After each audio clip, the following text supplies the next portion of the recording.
Alright, welcome to Stampscaping 101. We're going to do a really quick technique video here. It's not really building a scene, but maybe I'll do something with this piece, at some, I don't know, later time.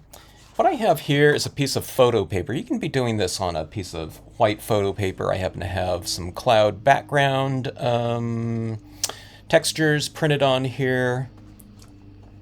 You probably already know this if you're watching this channel, but you can go into my Flickr account, into the Clouds album, and download and print out any of my photographs for free. Downloading's free, etc. You can take your own photos and really personalize your use of photo stamping if you want to, too. Dye-based inks, plain dye-based ink, okay?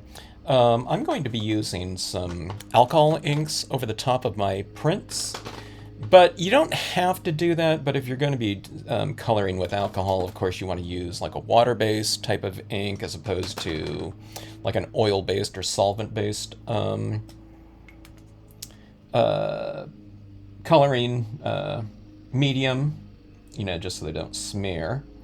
I'm going over this too with a little bit of green. You don't have to do that. You can just print out in black if you want to. But what I liked is the look of these mystic tree images that I just did on a recent scene card.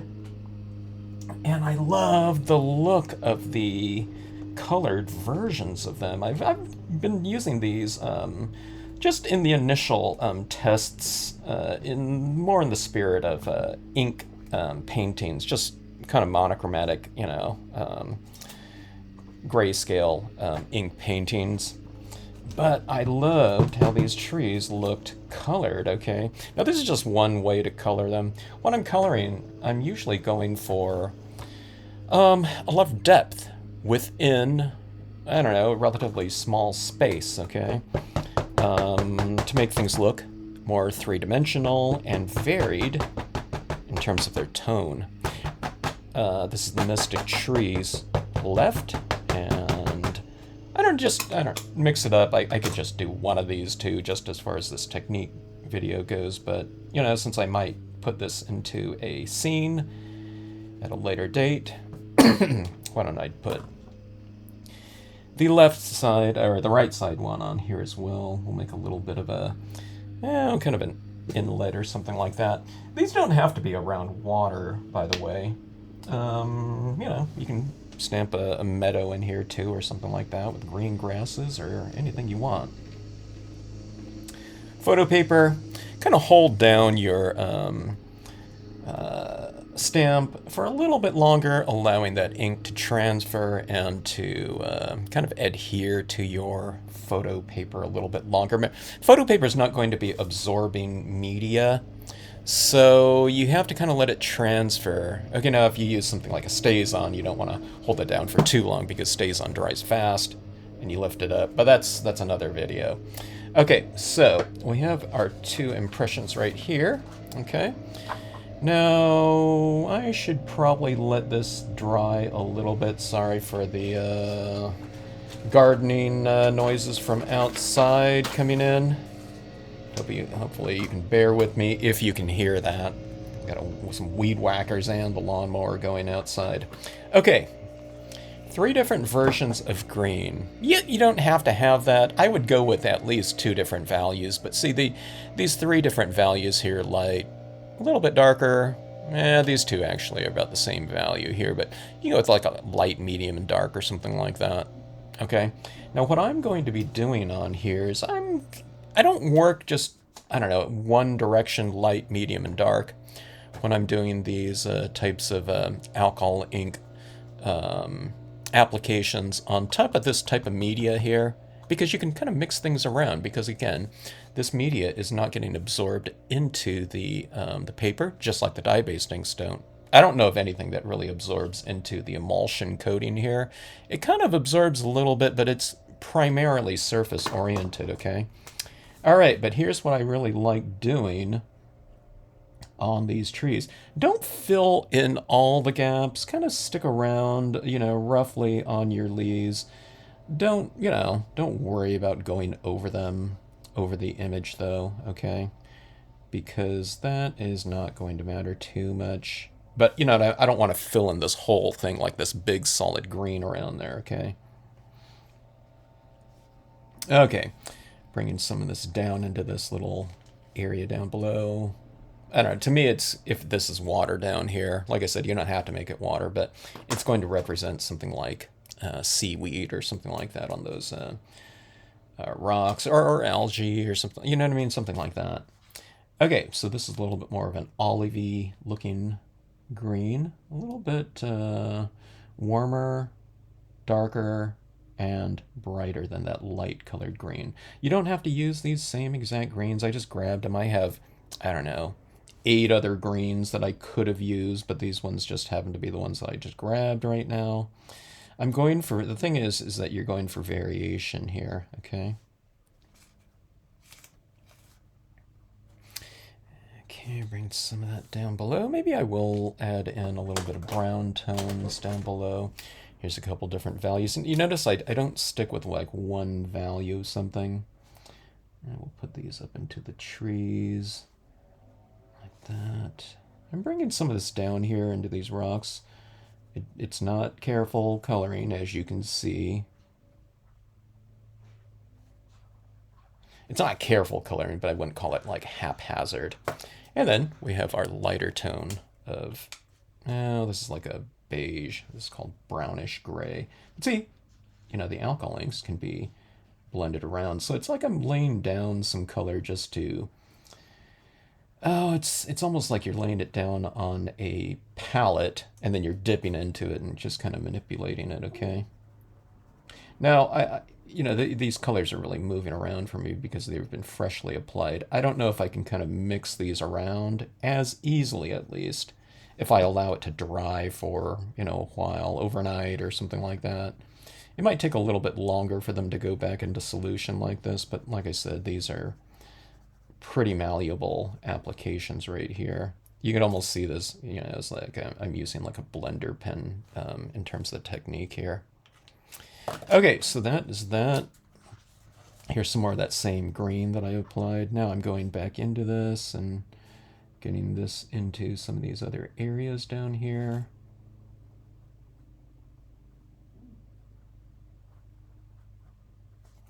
I'm not like a real experienced like alcohol marker colorist, okay? This is kind of the way that I do things with I'm applying kind of the same methodology that I do with a lot of different media. Slightly different, you know, touch and technique, but, you know, as far as like colored blends or something like that, it's pretty similar. This just happens to be very, very malleable, you know, because of that emulsion coating. I would imagine it would be the same way on satin or matte finishes. This paper has to be glossy, but remember they all have that kind of coating on there. All right, so we have that. It's kind of muddled in here. Let's see if we can bring in a little bit more variation. Here's a little bit of a light blue, okay? Let me go in here. I'm not looking to get a light blue down here, but I'm kind of going for a bluish tinge. But I'm using this more as like a blender pen where I'm kind of lifting some colors off and also kind of blending them with the surrounding colors too. Maybe I'll bring some of this down in the water as a little bit of a shadow area. Okay. You can come up here in the trees. Remember, this is kind of like a blender, you know, because it's a really light value of something. And you can see as I go like this, it's picking up some of those colors off of the surface. So I'm making some areas a little bit colored, a little bit darker, and then this way I can go in and make some areas within those spaces a little bit lighter, you know, if it got too dark. But again, you know, this is kind of haphazard. Like I said, I wasn't being, but I don't know. It kind of is. Haphazard isn't the word. Loose is the term, okay? So here's some different colors right here. And of course with, you know, these are just really inexpensive markers like that. So some people might say, hey, I got Copics and I don't want to pollute, you know, these $5 markers. Yeah, I don't get a cheap set, you know. You can get these Not double plumes, but there's a lot of sets out there that are like 50 cents a pen, if not cheaper. Maybe those ones can be your kind of, real loose types of applicator alcohol pens. And, they last a really long time. Yeah, these ones aren't refillable, but I don't know. I've had these for years now, and I've never. I don't know. They seem as juicy as day one. Knock on wood. Okay, that's their alcohol markers right there. So we have some pretty good variation right there, right? Now here's two different values of green. Okay, a little bit of a warmer green right here. These are the 0.3 millimeter, or no, 3 millimeter paint pens, okay? Now watch what this does, okay? Now I'm going to bring it kind of a little bit more to life with a little bit of white or beige or both like this. So what we're doing is, in oil painting techniques, you apply, they call it thin to thick. You can apply thin layers of oil color washes. Then you kind of build up your paints. You're using all oil paints, but you kind of get thicker and thicker. Your highlights get to be kind of more impasto, like a thick paint, like, I don't know if you know Van Gogh. This isn't Van Gogh, but I'm saying that he worked all in impasto, like with a palette knife. But in traditional oil painting, it's kind of a thin to thick. Kind of what we're doing here. Thin impressions with the dye-based inks. Alcohol marker, applications are very thin. Now, these are acrylic paints here. Well, they're not super thick or anything like that. They are thicker. So this would be the kind of the natural thing that you would use over the top in terms of the application process. You wouldn't really put this down and apply the alcohol markers over the top. Maybe you can do that, there's little kind of accents here and there, but I wouldn't do that, in a real large application, okay? Okay, so what I'm doing with this dark green here is I'm just kind of going over my leaves, clusters within the trees here. It's a little bit, kind of clustered here and there. For the most part, I'm kind of applying this. Not exactly, but if there's a cluster that looks like, like this, okay. Okay, let's say this is the top right here, and this is the bottom of that leaf cluster. What I'm doing with this green was I'm applying it kind of at the bottom of the leaf cluster like that, okay, because, or at least in the middle. I'm not really applying it too much towards the top. Now, if we get a few dots, towards the top, that's not bad, okay, but just in general, I'm laying this at the bottom area of the cluster to about midway up. And it's because the lighter one is going to be going on the top side of each cluster, okay? That's what I do when something is to represent top lighting. Again, sorry about that weed whacker going on in the background. All right, so here is the light green, okay? Makes it look a little bit more three-dimensional. I'm putting it across some of those trunks in there. It really kind of pops out at you with this use of opacity over our transparent color. Oh, yeah, darn it. I'm not sure why my camera always loses focus when zooming in on this software. Yeah, let me take that out. I'm still here. Coming on. There we go. Okay, so top sides like this, okay? It makes the trees look really dimensional. The leaves kind of coming out. It makes them look dimensional in terms of lighting, okay? It's, Sky above is shining down onto the trees like that. But look at how alive they become.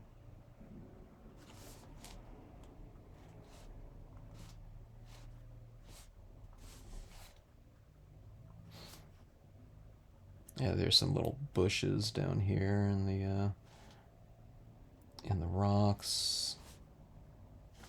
I can put little highlights on those as well. Okay, so those are my two greens.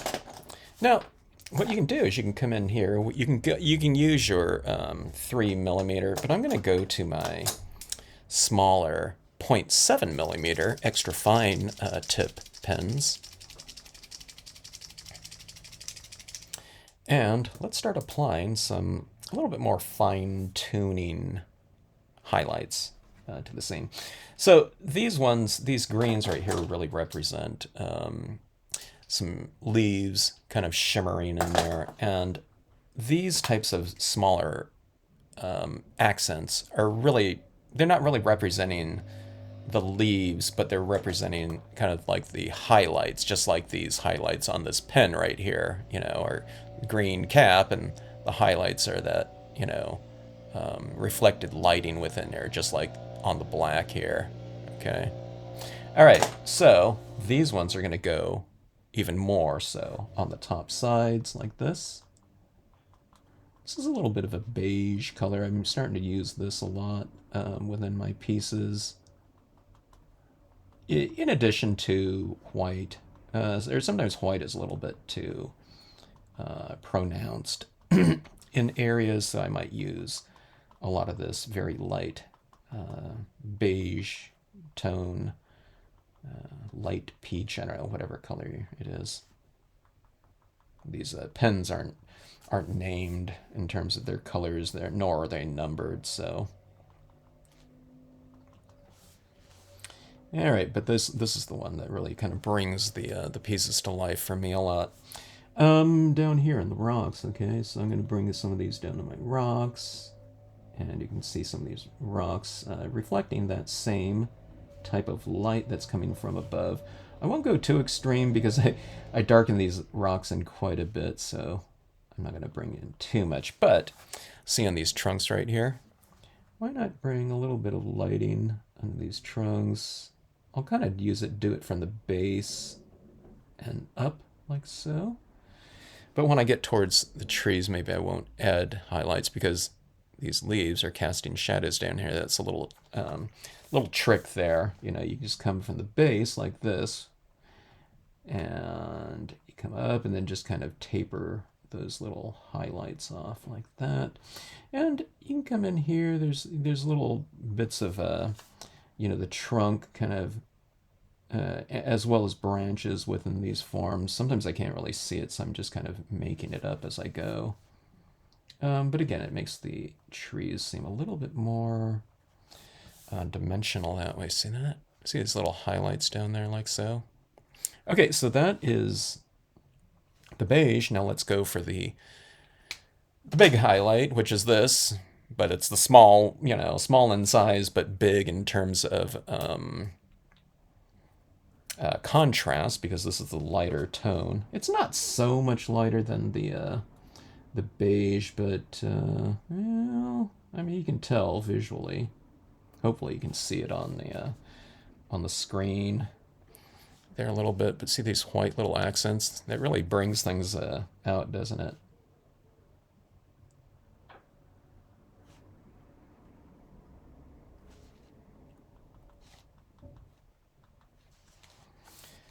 I'll put a lot on some of these trees.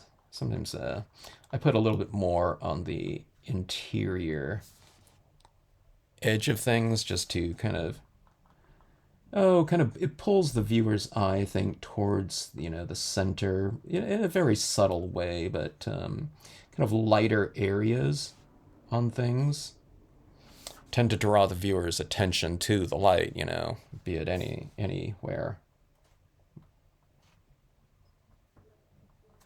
But this is just doing it in a very subtle way. It didn't lighten up this area, but it kind of represents more lighting being in the more illuminated areas. We don't have a formal sun in here, but we can have these reflections lighter in that area. So if you put a little subject here, a little person standing there or something like that, that's naturally going to draw the eye. But these types of little highlighting things, see how it's lighter on this side of the tree and it's darker on this side?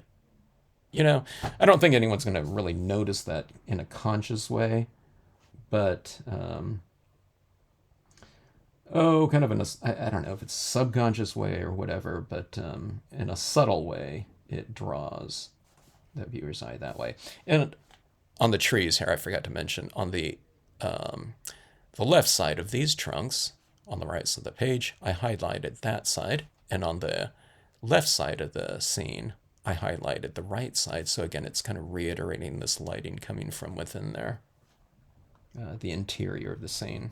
Not that everything has to be kind of interior lit, but from a compositional standpoint, it really kind of is a cool way to approach things, you know, in these small format little cards or something like that, kind of any directional type of, kind of, you know, assistance that you can do with in terms of lighting is always fun to do.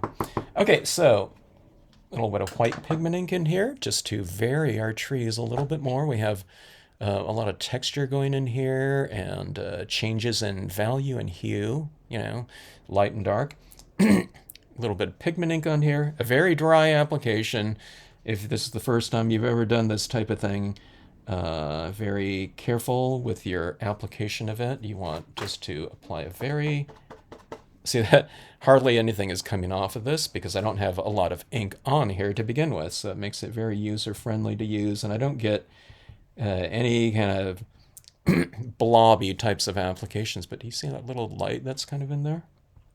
So I'm kind of illuminating this side of the tree like that. See that? And let's do that right back in here too. Let's put a little bit of fog down at the base of these trees. If you ever add too much, it's like, oh my God, I added a big blob.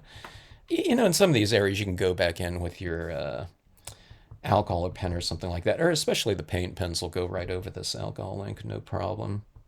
But just try to avoid it, you know, to begin with.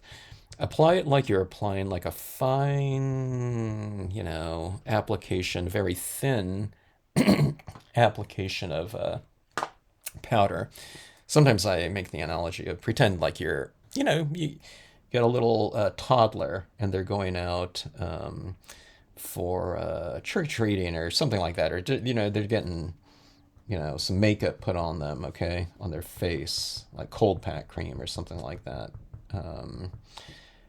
You know, you want to apply it kind of in that methodology, you know, a very light touch and a thin layer, okay? It's not like you're trying to apply like a big blob of makeup on them, or in this case, ink on your scene. And see, I can really control the amount of ink that's been applied. If you've just got out and got a brand new or your seldom used white pigment ink pad, chances are it could be extremely juicy. Mine is actually kind of medium dry, okay? But if it is super juicy, you just ink up, blot off a lot, and then just take it on your paper. Get a feel for how much ink you're applying. But there you go. There's like some kind